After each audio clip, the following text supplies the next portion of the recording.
Bonjour. Ils ont fait une interview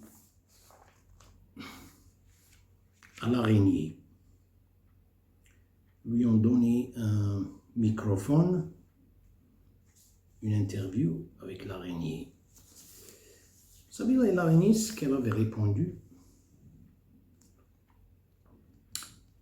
elle était très fière de sa maison, de son château et tout ça.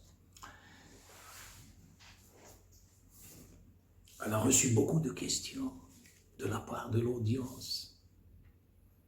Elle leur a dit, je suis fière et j'ai le droit de l'être, car parmi vous, ceux qui étaient dans l'audience, les spectateurs et l'audience, quand vous voulez construire quelque chose, généralement, vous allez importer matériaux de construction, charpente métallique, je ne sais pas. Vous voulez construire, vous allez importer. Il y a un fournisseur. Et moi, est-ce que j'ai demandé des matériaux de construction? Non, je l'ai construite à partir de mes glandes salivaires. J'ai le droit d'être fier. Et personne ne peut me toucher. Et personne ne peut me toucher et personne ne peut détruire ma maison. Voilà ce que l'araignée a exprimé devant la foule du monde entier. L'araignée ne s'est pas rendue compte car elle parle à partir d'un effort. Elle a fait un grand effort. C'est vrai ce qu'elle avait dit. C'est à partir, elle n'a pas emmené des matériaux de construction. Il n'y avait pas de transport. À partir d'elle-même, elle a construit une maison, très grande maison. Des toiles d'araignée, regardez. À la fin, quand elle avait fini, qu'est-ce qu'elle a dit? Elle a proclamé devant le monde entier. Nous avons une économie, elle est parmi la première au monde. Nous avons l'armement des missiles intercontinentaux. Nous avons des flottes dans le monde. Et l'économie is flourishing, as they say. In other words, c'est-à-dire le GDP qu'on appelle. En anglais, on dit GDP, c'est le PIB. Hein? Il est le premier dans le monde. On est les premiers, ou parmi les premiers, regardez. On a ça, voilà, c'est l'araignée. Mais comment, pourquoi elle s'est sentie avec cet imbu de sa personne? Pourquoi? Car, justement, c'est à travers l'effort, à travers les bases de données, à travers les capacités, le pouvoir qu'elle avait. Mais suivant son cerveau, je ne sais pas, est-ce qu'elle a un cerveau, est-ce qu'elle a un cervelet, est-ce qu'elle a un moelle épinière, je ne sais pas, mais après l'interview, c'est ça. Il y a dans le Coran un chapitre, le chapitre de l'araignée. Alors à la fin, vous savez ce que Dieu avait dit? وَإِنَّ أَوْهَنَ الْبُيُوتِ لَبَيْتِ الْعَنْكَبُوتِ لَوْ كَانُوا يَعْلَمُونَ. Après tout ça, c'est-à-dire regardez le plus faible, le plus détérioré, en voie de perdition. C'est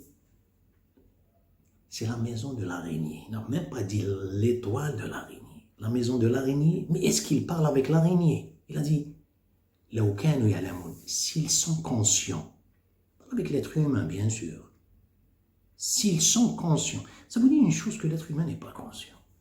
Il part à travers parce qu'il a toujours des supports. Je suis l'imbu de sa personne. L'imbu de sa personne. Regardez.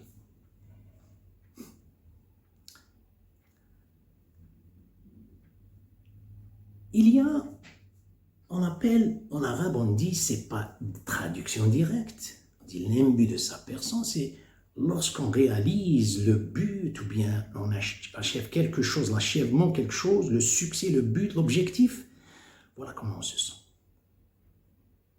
Voilà où réside le danger. Vous savez, Dieu, quand il veut, quand il parle, il nous donne à travers révélation, c'est pour nous montrer.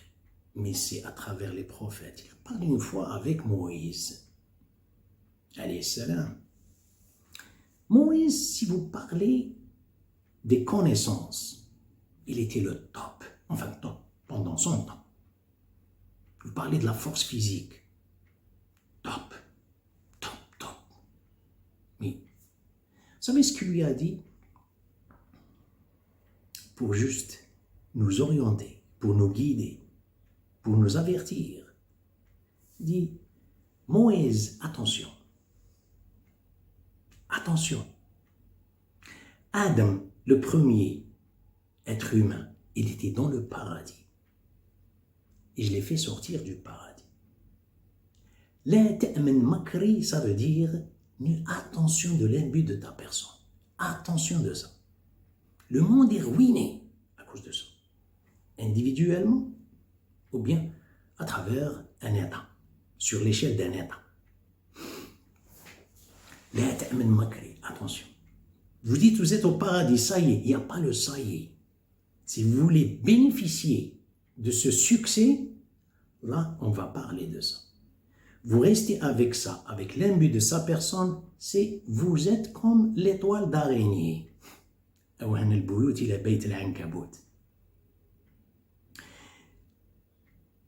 Quand Dieu donne c'est-à-dire des conseils à travers ça, le djahil, vous entendez le djahil, l'être humain, bien que les gens sont catégorisés peut-être différemment et tout ça, mais grosso modo, quand on parle de l'être humain, c'est Dieu qui l'avait décrit ainsi. Il a dit, il est ignorant. L'être humain, il est ignorant. Lorsqu'il a parlé, Dieu a parlé de l'amana, quelque chose que vous confiez à quelqu'un. Amana et responsabilité. Dieu a dit, j'ai confié amana, la responsabilité, aux cieux, les ciels, et à la terre, et aux montagnes. Ils avaient peur de l'apprendre.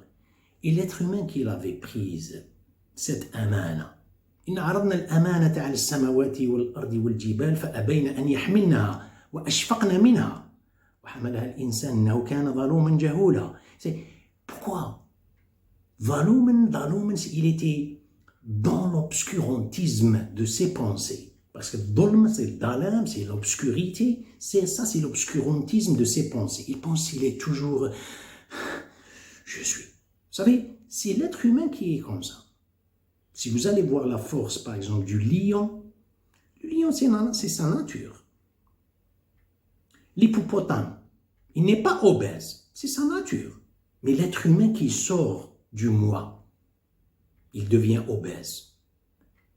La férocité des animaux, ils n'ont pas tort, c'est leur nature. Mais l'être humain qui devient féroce est à se blâmer ou à être blâmé par autrui. Kana zalouman jahoula et ignorant. Mais simplement, est-ce qu'il y a une possibilité d'éviter cette ignorance, cet obscurantisme? Bien sûr. D'ailleurs, quand vous parlez de jahiliya, le mot jahiliya en arabe, vous dites le jahl, vous pouvez dire l'ignorance. Vous pouvez dire avant islam, jahiliya, mais le vrai sens ici c'est barbarisme avec ignorance. Les compagnons du prophète se méfient, ils n'aimaient pas ça. Ce mot, jahiliya, ne me parle pas. C'est comme si quelqu'un avait un passé. C'est avec des souvenirs, il n'aime pas les voir. Il peut même aller aussi loin de déchirer son album, parce qu'il lui faut rappeler des souvenirs, des mauvais souvenirs, des mémoires et tout ça. Bon, lorsque la personne achève quelque chose, ou bien but, objectif, pourquoi Dieu a prévenu l'être humain, lui a dit قل بفضل الله وبرحمته فبذلك فليفرحوا هو خير مما يجمعون. Ça, dans le cas de quelque chose de bien, plaisir, c'est un succès. C'est attention. Jette un coup d'œil à قل, dites-leur au Mohammed, avec c'est la clémence de Dieu, la générosité de Dieu, qu'ils doivent normalement être joyeux et non pas de ce qu'ils ont à leur acquisition. Écoutez, Dieu vous donne, écoutez, c'est pas parce que vous allez déranger Dieu, vous voulez avoir toute la terre pour vous, légitimement. En islam, il n'y a pas un degré de richesse. Certains musulmans pensent que non, ça c'est pas... Non, attention. Du moment que c'est légitime, vous pouvez prendre toute une terre, tout un territoire qui est le vôtre. Simplement, il y a des normes que vous devez respecter. C'est pas comme le communisme, le socialisme et tout ça, tout pour l'État. Et l'être humain, un exécutant, c'est un esclave civilisé. Et le capitalisme, c'est un autre esclavage civilisé, les deux. Bon, vous pouvez avoir ça, simplement, ce que vous devez respecter les normes que vous avez d'un devoir de conscience envers l'État, envers les gens et tout ça. Bon. Et pourquoi Dieu vous dit c'est-à-dire le bienfait de Dieu, que vous devriez normalement être heureux, non pas de ce que vous avez à votre acquisition. Car quand vous prenez ça et vous pensez de cette façon, vous allez diversifier. Car le stock de la matière, le stock du trésor, c'est lui-même qui va créer un stock dans vos émotions. Pourquoi le stock, l'ihtikar, c'est contre la religion? C'est parce que l'ihtikar, le stock va toucher les émotions des gens. Voilà pourquoi. Alors que le monde est dans un état de métamorphose. Vous devez laisser tout le temps le trade, c'est-à-dire s'approvisionner et laisser le flow du trade. Trade, c'est le commerce. Voilà ce que vous appelez le commerce. Ce n'est pas le monopole que le monde moderne, comment il l'interprète. Il monopolise tout ça, tout le monde. Ensuite, il laisse avec le mot un esclavage. Regardez ça dans le sens, dans le cas où la personne est heureuse. Maintenant, dans le cas où la personne n'est pas heureuse, elle a des problèmes. Elle a des problèmes et elle dit, elle prie, mon Dieu, j'ai ça, pourquoi vous ne me donnez pas, mon Dieu, secourez-moi de cette situation, mon Dieu. Attention, quelqu'un est malade, quelqu'un est dans une prison, regardez le monde. Regardez l'être humain, comment il est. La manière comment il est. Même s'il ne montre pas ça devant les gens, des fois vous comptez sur votre népotisme, vous connaissez des personnalités. Des fois vous comptez sur votre richesse, elle ne fait rien. Des fois vous comptez sur votre, par exemple, autorité, elle ne fait rien du tout. Car une maladie, vous êtes, ça y est. On a vu des gens à travers notre carrière, quand ils étaient, moi, et après moi c'est le déluge, vous parlez de Dieu s'ils vous prennent comme une plaisanterie, pas pire que ça.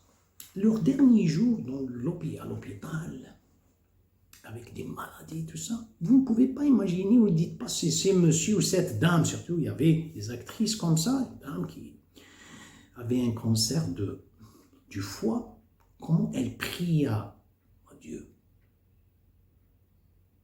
Le chapitre de Jonas. فأما الإنسان إذا مسه الضر دعانا لجنبه أو قاعدا أو قائما فلما كشفنا عنه ضره مر كأن لم يدعونا إلى ضر مسه. L'être humain, quand il a un problème pareil, désespéré, il prie à Dieu lorsqu'il est allongé sur le lit, et lorsqu'il est assis, et lorsqu'il est debout, regardez. Et lorsqu'on lui donne ce qu'il était en train de demander, guérison, n'importe quoi. C'est comme si vous avez déjà eu l'occasion, vous aidez quelqu'un, vous donnez à quelqu'un, vous l'avez aidé, ensuite, vous le rencontrez dans la rue, il tourne son visage, il regarde l'autre côté du trottoir, c'est comme s'il ne vous a pas vu. C'est comme ça Dieu l'avait décrit. Voilà ce que c'est que l'être humain. Regarde, l'ignorance de l'être humain. Bon, maintenant, le sujet.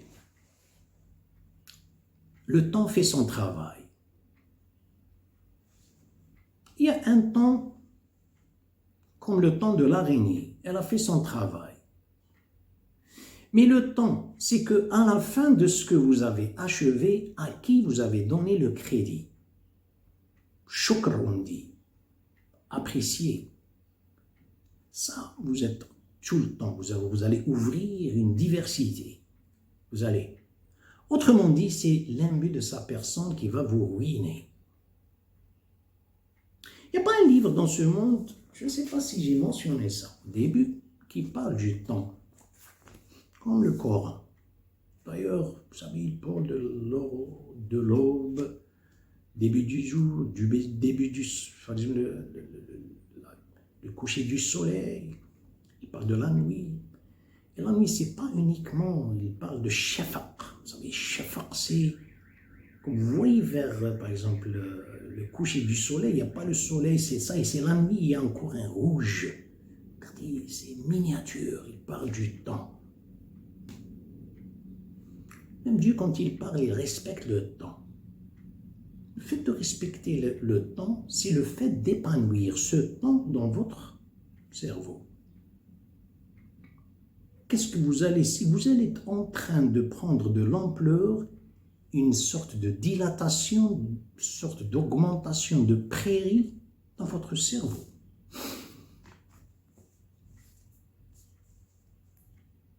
Ce que la personne va trouver,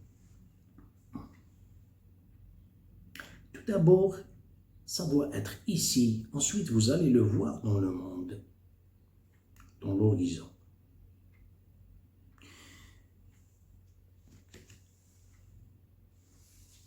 On va leur montrer nos signes, nos indications, nos signes dans les horizons et en eux-mêmes.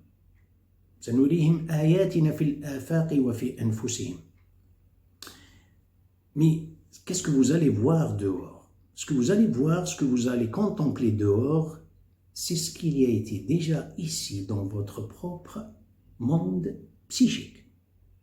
Ce que vous avez déjà travaillé. Bon, merci pour le partage et à la prochaine.